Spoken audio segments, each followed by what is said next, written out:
I lied. That wasn't who I was. Like, I pretended for years and years that I was something that I wasn't, and it ate away at my soul. I started saying and being what everyone seemed to want me to be. When this first started, it was weird. It was really weird. And if you go to Google or you go to doctors, you go to anybody, it's like you get labeled crazy.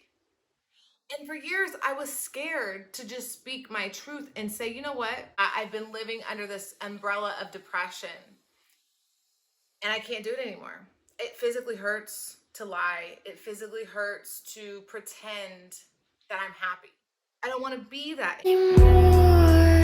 I don't want to walk around and have to fake it. They're not me, and I'm done. I'm done playing around. I'm walking in my truth, and I don't care. We're all in our own realities, and then we just happen to intermingle with another. And all the people that are unaware of this are working off of subconscious programming that continuously feeds the separation narrative. And I don't want to be separated. I'm happy being one with everything, one with the universe, connected with the universe. I'm still suffering from depression because when I go out into the world, I have to put on this mask, this facade, this person that's not me.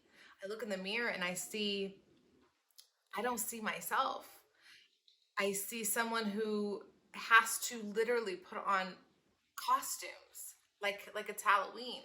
Somebody a long time ago tricked us into forgetting who we were. And we're very, very powerful. We're free spirits. We are nobody.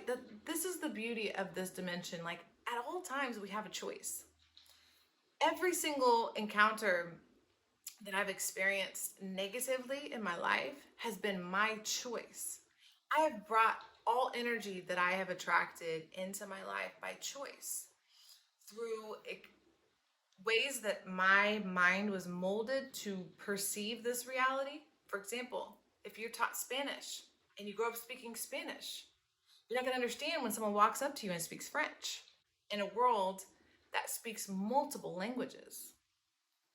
That's not just our language of verbal communication.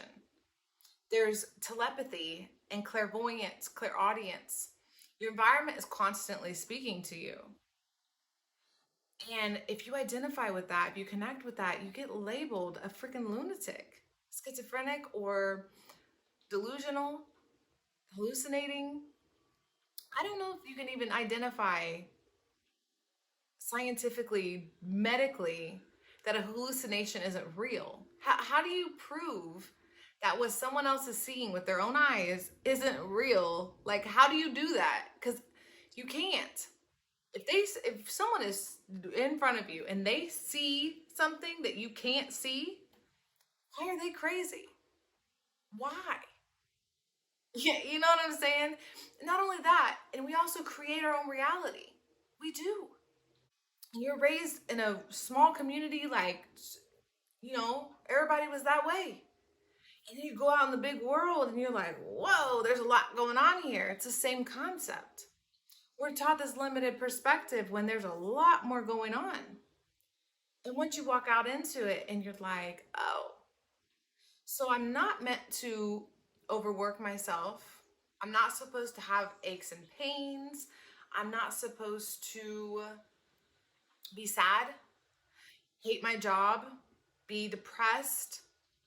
I'm supposed to enjoy life and have fun. And why does it cost so much money to live? It's just interesting to me that I could possibly be depressed when I have so much. Like, I have a roof over my head, live in a nice neighborhood, I have beautiful children, business, talents, gifts, skills, I have a dog, I've had my good times, I've had my lows. I just wanted to give up. I wanted to give up. I wanted to throw the towel in. I was ready to give it all up. I come into this world wanting to explore and have this adventure, this experience, and then I get put in this cage, this box, and I'm like, I really can't fit in here anymore. Got to expand. And that's what depression and can feel like over time, that it's just closing in on you. And it just makes my skin crawl.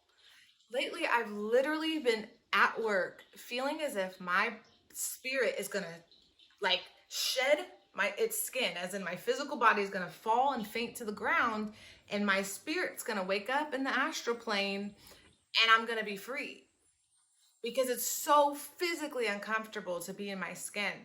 The symptoms that I've experienced over the years, they were all just trying to get me to see that I was not happy. I was making other people happy. I enjoy service. I enjoy helping other people. I really deeply do. But there's a level to it. Like, how much do we give and how much do we receive? At what level, at what degree do you give, and never receive in return, or not receive, you know what I'm saying, what you're putting out? Like that, there has to be some balance, right? Well, that's what I'm discovering is as many things as I have, qualities and, you know, gifts, things to be grateful for, things that I am absolutely grateful for. It's as if trying to tell a mechanic that wants to work on his own cars and that's what he loves to do, that he should work more hours at his job and pay someone to do the work on his car because his boss needs him there, or because whatever reason. Killing his spirit, what he wants to do, what he enjoys doing. It's not that he wants to be lazy, but he just wants to go home and work on his cars. Like, he wants to make those cars run forever and put love and passion behind what he's doing, his work. But instead, he's working extra hours to pay someone else to do it. And I feel like that's what's wrong, is we've been taught and trained to work so much. And if you love working, that's beautiful. That's absolutely beautiful, because we can go out in the world and pretend that we're happy. Waking up to an alarm, to a schedule, to a routine that does not suit our highest good. And just keep pretending that we're happy. Or we could start saying, you know what? No, I'm not going to do it. If I continue to do this, I'm going to be dead. Like, spiritually, internally, like dead. Who wants to feel dead inside? I feel like that's what the world's been trying to do to me my whole life. It's been like trying to beat me up to the point where I'm like, they're like, have you had enough? Like, have I beaten you down enough that you'll finally sit down and follow the rules? Well, no, I won't. I will never, ever bow down to what I feel is right. And if it's not harming anyone else, I don't see why we can't do what feels right in our heart. And we need to practice that in our daily lives more.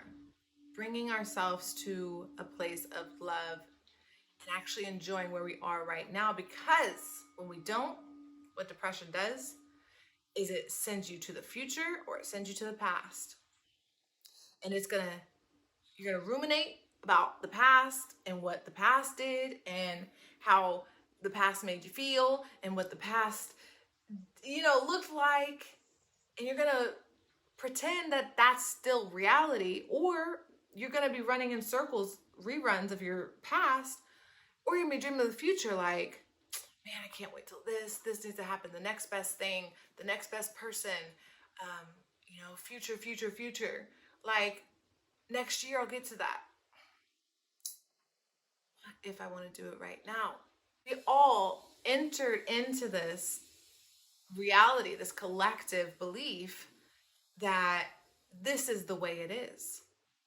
Go to college to get a degree, pay your rent, get a big house, get a yard, get a dog, get insurance, get all these things, and then we're perplexed as to why we're not happy. And it makes so much sense how you can make millions and billions of dollars and never be happy. Because what are we chasing here? Are we chasing money? Is money happiness? Or is peace of mind, love, experience, joy, the moment, getting lost in time, experiencing passion? That's true happiness. And I just wanted to share this because if I didn't, I know I'm not alone. So thank you so much for watching. Go check out my tarot channel, which I'm still kind of in the process of building it, but it's gonna have some great videos on there in the future. Also like, comment, and subscribe to this channel. Thank you so much for joining me.